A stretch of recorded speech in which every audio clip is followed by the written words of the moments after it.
Boa noite, colegas. Nossa disciplina de técnicas de construção, ministrada pela professora Gisele Reis Antunes. Vamos falar sobre a cobertura verde e telhado de PVC, acadêmicas Beatriz e Rosângela. Em um contexto onde os materiais inovadores e as técnicas construtivas dentro da engenharia civil e da arquitetura vêm demonstrando grande crescimento, não só tecnológico, mas como também com a preocupação com o meio ambiente, no intuito de busca de um mundo mais sustentável, destaca-se neste trabalho duas linhas de soluções diferentes de cobertura.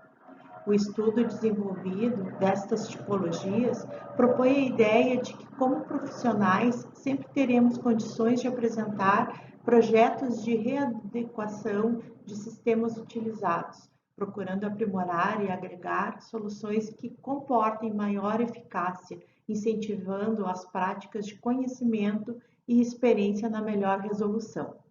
Concordamos que começar uma edificação pelo telhado não é uma boa ideia, porém seu planejamento com antecedência possibilita a escolha, não só visual, mas também com sua importância em quesitos de inovação, onde várias tipologias apresentam materialidade diversas.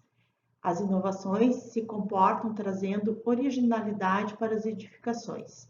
Le Corbusier trouxe em seu conceito de 5 pontos da arquitetura para o telhado o terraço-jardim, na premissa de levar o solo ocupado pela edificação.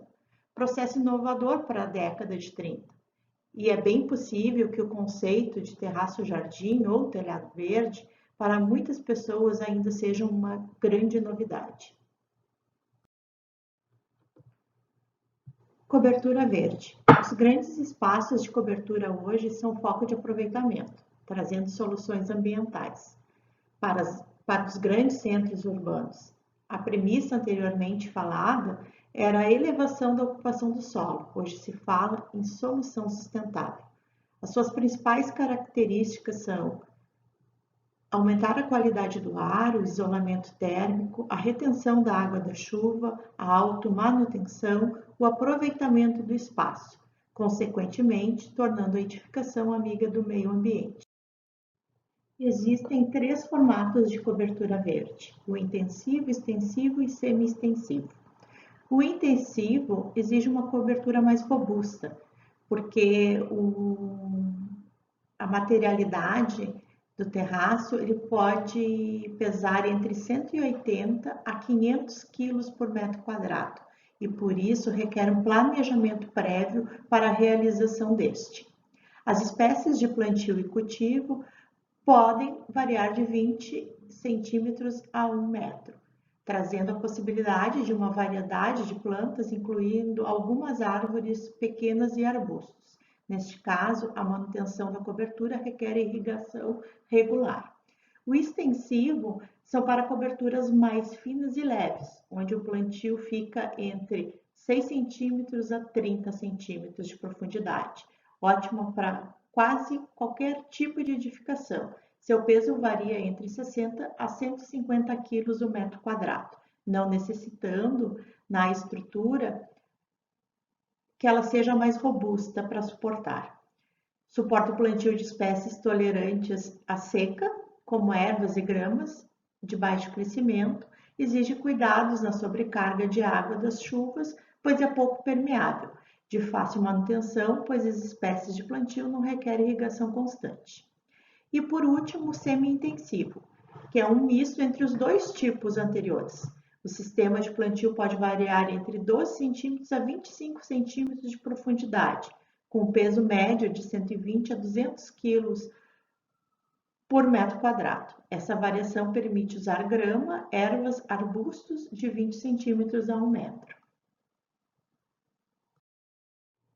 Decidir pelo uso do telhado verde demanda estudo das condições climáticas, seleção de espécies típicas da região, avaliação da manutenção necessária, especificação do índice pluviômetrico da região, capacidade estrutural da laje que irá receber a cobertura e impermeabilização da instalação. Algumas cidades do país já possuem leis em vigor e apontam a importância e o cuidado com o meio ambiente, incentivando a cobertura verde. Não somente para compensar as áreas construídas urbanas, mas também com a preocupação ambiental, promovendo incentivos fiscais, certificações e selos de sustentabilidade para a edificação. Em Porto Alegre, o decreto 20.746, atualizado de 30 de setembro de 2020, atualiza a utilização de áreas de lazer e convívio e paisagismo de rooftops sustentáveis, abrindo possibilidades econômicas sustentáveis e tornando a cidade ecologicamente amiga do meio ambiente. A norma NBR 15575 atinge fornecedores de materiais de construção, engenheiros e arquitetos. Os projetos desenvolvidos atualmente devem indicar os três níveis de desempenho mínimo, intermediário e superior, além de prever manutenções, vida útil da obra, orientação solar, áreas de abertura, sombreamento nas janelas e outros pontos importantes que devem ser informados aos consumidores interessados pelo imóvel. Na criação do projeto, deve contemplar as 7 exigências de habilidade para a garantia da satisfação do consumidor enquanto residir no local: estanqueidade de água, desempenho térmico, desempenho acústico, desempenho lumínico, saúde, higiene e qualidade do ar, funcionalidade, acessibilidade e conforto tátil e antropodinâmico. É possível adequar uma cobertura verde em uma laje pré-existente, em uma edificação, desde que avaliado de forma técnica detalhada, com condicionantes como estrutura, drenagem e impermeabilização. No caso dos novos projetos, o que vai condicionar a estrutura da laje é a tipologia de ornamentação escolhida. As fases de execução de preparação são: observe a figura de exemplo à direita, de baixo para cima. Impermeabilização, manta asfáltica, membrana anti-raiz, proteção mecânica, drenagem, que são placas perfuradas de escoamento da água filtrada, filtro, que é uma manta geotêxtil ou bedim, substrato de plantio e a vegetação. Aqui uma representação gráfica melhorada de como deve ficar a cobertura verde. Primeiro é feita a limpeza da área da laje, a verificação de pontos de drenagem concluídos, a aplicação de impermeabilização, manta asfáltica, na base e laterais, na altura necessária, ou até 40 centímetros, pode ser mais. Aplicação da membrana anti-raiz, a proteção mecânica, a drenagem alveolar, que seria o dreno de placas perfuradas, o filtro, que é a manta ou bedim, o substrato de plantio e a vegetação. Observamos que os ralos de drenagem ficam em pontos intermediários dentro da cobertura. Então, agora falando um pouquinho sobre os telhados em PVC. As telhas de PVC foram projetadas para atender diferentes instalações com resistência e versatilidade. Elas têm uma característica que é a durabilidade, fácil aplicação e o baixo custo. E além de tudo, as telhas ainda são recicláveis e têm como diferencial a leveza. As coberturas feitas com as telhas PVC possuem mão de obra mais ágil, porque é mais leve e minimiza o desperdício de quebra de material durante o transporte. Qual as vantagens e desvantagens, então, do telhado em PVC? As vantagens é a durabilidade, sustentabilidade, resistência ao tempo, não propaga fogo, facilidade de manutenção e limpeza, dispensa o uso de estruturas robustas de suporte e variedade de cores e modelo. E as desvantagens é o preço, que em média um modelo que imita telhado cerâmico custa R$100 a peça, e já o mais simples, com custo menor, fica entre R$75 a peça. E o custo de uma telha cerâmica é mais ou menos R$2. Então, se a gente for calcular, sai mais caro comprar o telhado em PVC. Sobre a aplicação, então, a instalação desse tipo de telha deve ser feita de acordo com as instruções de cada fabricante, mas tem especificações gerais que se enquadram em todos os fabricantes, que são elas: a inclinação, declividade necessária para o telhado, espaçamento entre terças, que pode variar de acordo com a intensidade do vento da região, né? Uso de mão de obra que tenha conhecimento sobre o material a ser instalado, escolha e uso dos materiais adequados para a instalação e vedação, para que não haja desperdício de dinheiro. Aqui a gente tem um cálculozinho de preparo de instalação.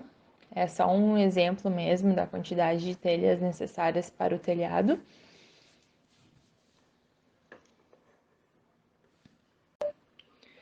Então, dando continuidade, a declividade mínima da cobertura em duas águas com as telhas PVC é de 10%.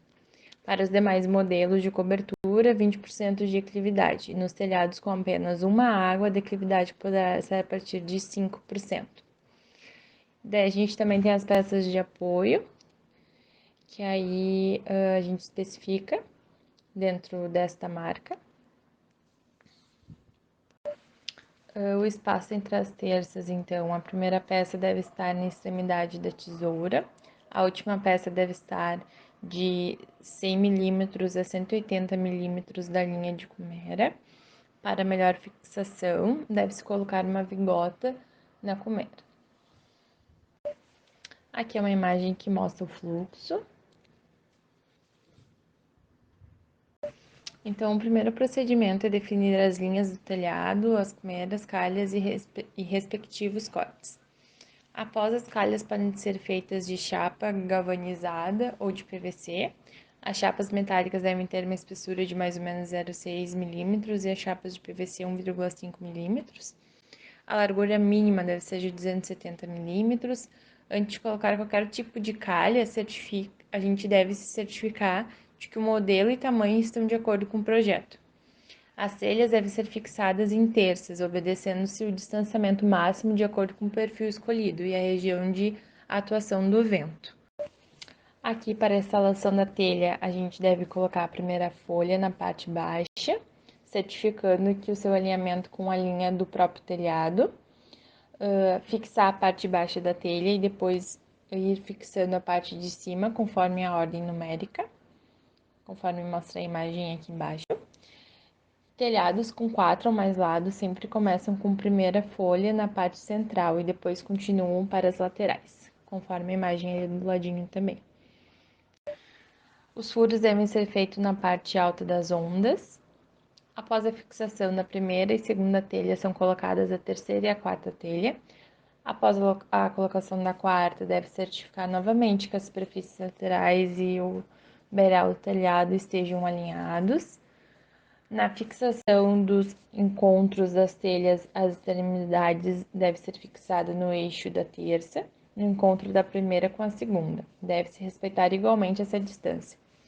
E a distância entre a telha e o eixo da cumera deve, no máximo, 10 centímetros. Caso tenha alguma necessidade de cortar as telhas, usar uma serra elétrica.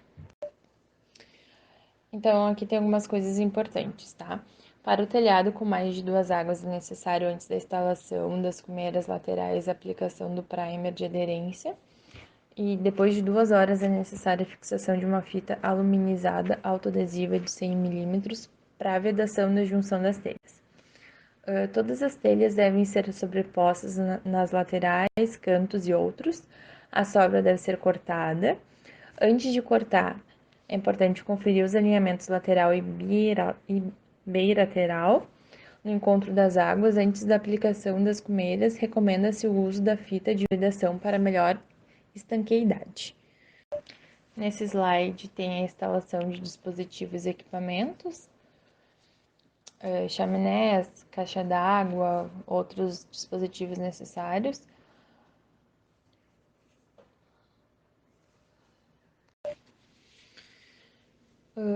Alguns pontos a serem considerados, então.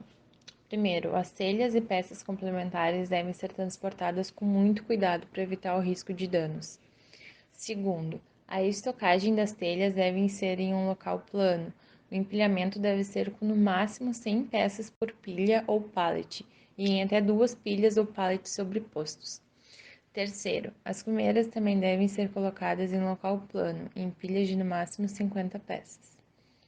Quarto, as normas de segurança para manusear as telhas devem ser sempre respeitadas. E quinto, as telhas de PVC são 100% recicláveis, então direcione os resíduos da sua construção para locais adequados de coleta seletiva. É isto. Muito obrigada.